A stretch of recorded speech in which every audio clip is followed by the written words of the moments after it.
Aujourd'hui, je fais un zoom sur une succulente qui a plein de qualités. Premièrement, c'est une succulente qui est jolie de par sa forme et de par sa couleur. Elle est facile d'entretien, elle est plutôt résistante au froid et elle est facile à bouturer. C'est aussi une succulente que l'on trouve très facilement un petit peu partout, dans les jardineries et dans certains magasins même, comme Aldi ou Lidl. Du coup, c'est aussi une succulente, parce qu'on la trouve partout, qui est pas très chère. De qui je veux parler? Je parle de la belle Echeveria Pearl von Nürnberg.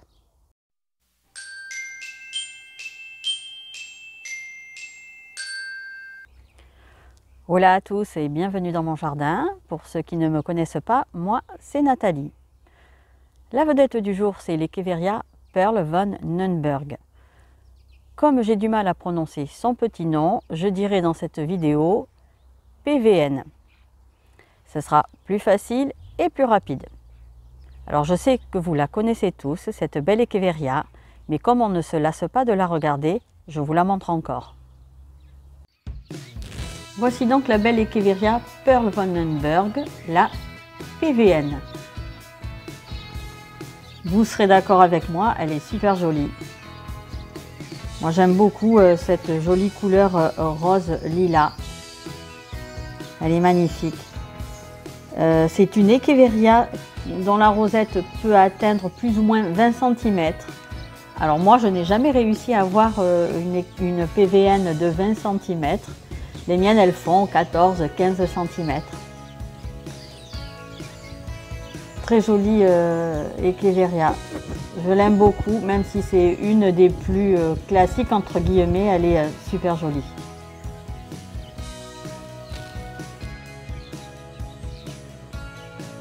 Elle a une légère pruine. La pruine, c'est cette poudre blanche qui recouvre les feuilles et qui protège donc les succulentes des agressions extérieures et notamment les rayons du soleil. Alors, certaines succulentes en ont plus que d'autres. La PVN en a un petit peu.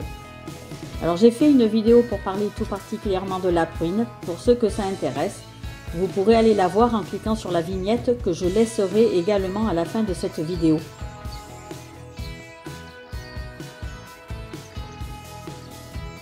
C'est une succulente qui a besoin pour être jolie et en bonne santé de quelques heures de soleil par jour. À l'ombre, elle sera moins colorée ou en tous les cas, ce rose lilas sera moins accentué. Si on la garde à l'intérieur de la maison, elle va s'étioler. Je vous montre ici une photo d'une PVN que j'ai prise en jardinerie et on voit bien qu'elle y a passé trop de temps. Si vous voulez voir ce qu'il est possible de faire avec une succulente à ce stade, je vous invite à regarder cette autre vidéo. Je laisserai donc un lien toujours à la fin de cette vidéo-ci. Je vous parle rapidement de sa résistance au froid, car oui, la PVN est une succulente qui supporte plutôt bien le froid. Alors, de manière générale, les Echeveria supportent bien le froid, mais la PVN en particulier. Et dans mon jardin, donc la PVN et sa cousine, la Purple Pearl, ont résisté à -3, -4 sans protection.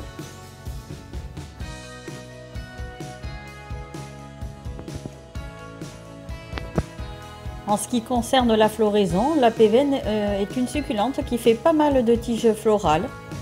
Alors par contre, du coup, faites attention parce qu'il y a de grandes chances pour que ces tiges florales attirent les pucerons.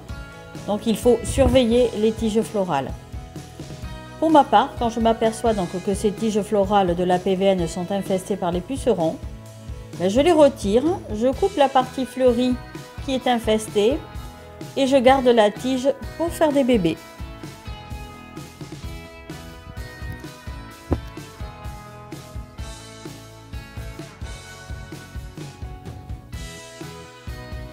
Et maintenant, quelles sont les méthodes pour multiplier notre PVN? Bon, il y a plusieurs façons de le faire. Il y a évidemment, comme pour beaucoup de succulentes, il y a le moyen des feuilles. Alors je ne vous explique pas, hein, vous connaissez. Il y a aussi, comme je le disais tout à l'heure, la possibilité de le faire avec les tiges florales. Donc en fait, il suffit de prélever une tige florale, de retirer quelques bractées qui, comme les feuilles, donneront de nouvelles plantes, donc grâce aux bractées de la tige florale. Mais on peut aussi laisser sur cette tige florale quelques autres bractées et planter la tige. Et là aussi vont naître de nouveaux bébés.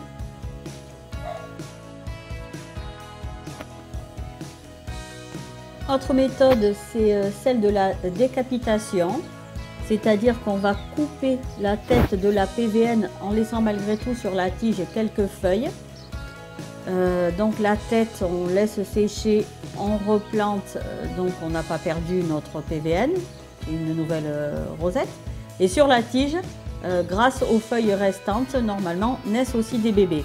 C'est une méthode que j'utilise pas sur la PVN parce que je trouve qu'on a d'autres moyens facilement d'avoir des bébés de la PVN sans en arriver à cette méthode qui est un peu pour moi radicale. Et enfin, on peut aussi tout simplement attendre que la PVN nous fasse spontanément des bébés et les prélever. Alors, malheureusement chez moi, elles ne sont pas super généreuses, les PVN, je ne sais pas pourquoi. C'est sur les sujets les plus âgés, entre guillemets, que j'ai des bébés.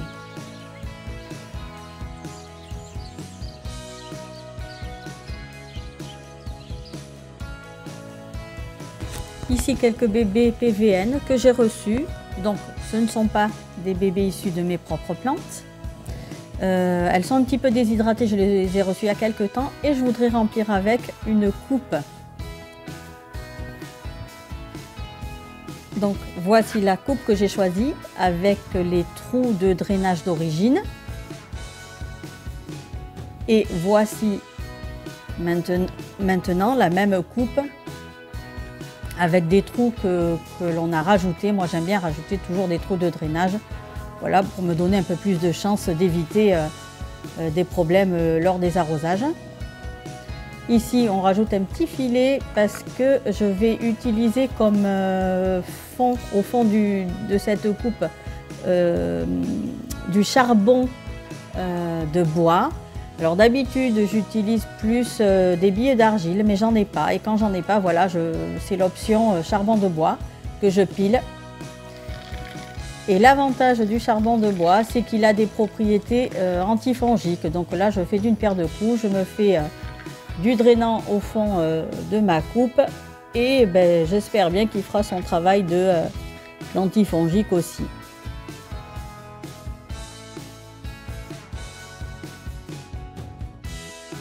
Ici le substrat que j'utilise, que j'ai déjà préparé, alors j'en ai parlé dans une vidéo. Mon substrat, moi, il est très simple, c'est du terreau et du gros sable. Voilà, donc je mélange et c'est ce substrat là que je vais utiliser aussi pour mes bébés PVN.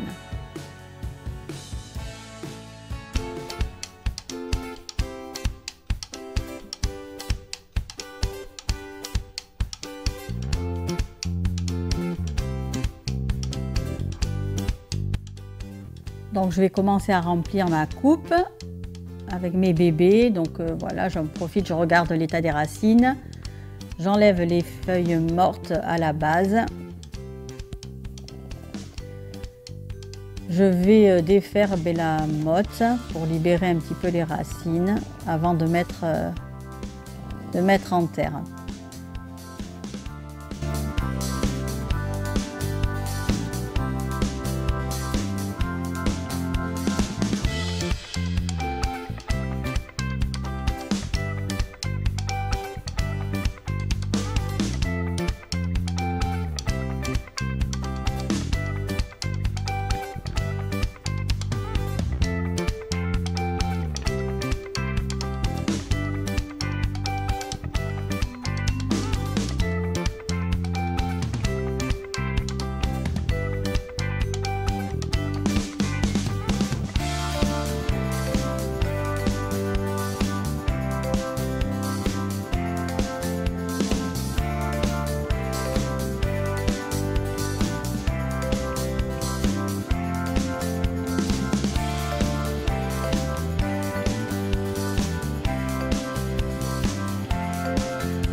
Ici, j'utilise un petit pinceau pour enlever le substrat qui s'est glissé entre les feuilles. Alors attention, je le fais sur la PVN parce qu'elle n'a pas beaucoup de pruines, mais n'utilisez pas le pinceau sur des succulentes qui ont beaucoup de pruines telles que la Cante, la Laoui, la Lilacina, etc. Parce que le pinceau va enlever la pruine et quel dommage.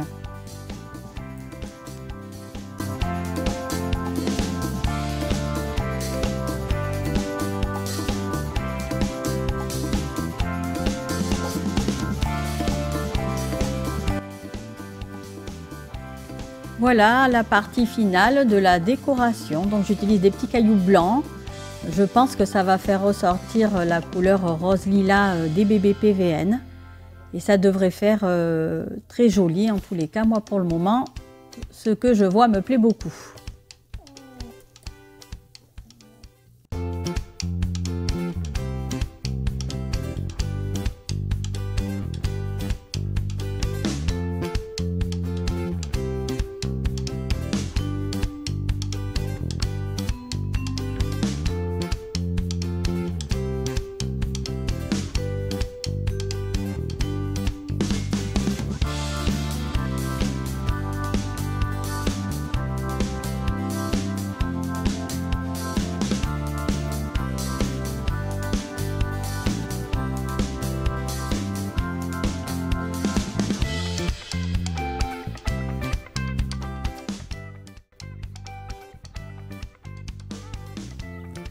Et voilà pour cette vidéo avec la belle Echeveria Pearl Vandenberg. Je vous dis à très vite dans une prochaine vidéo.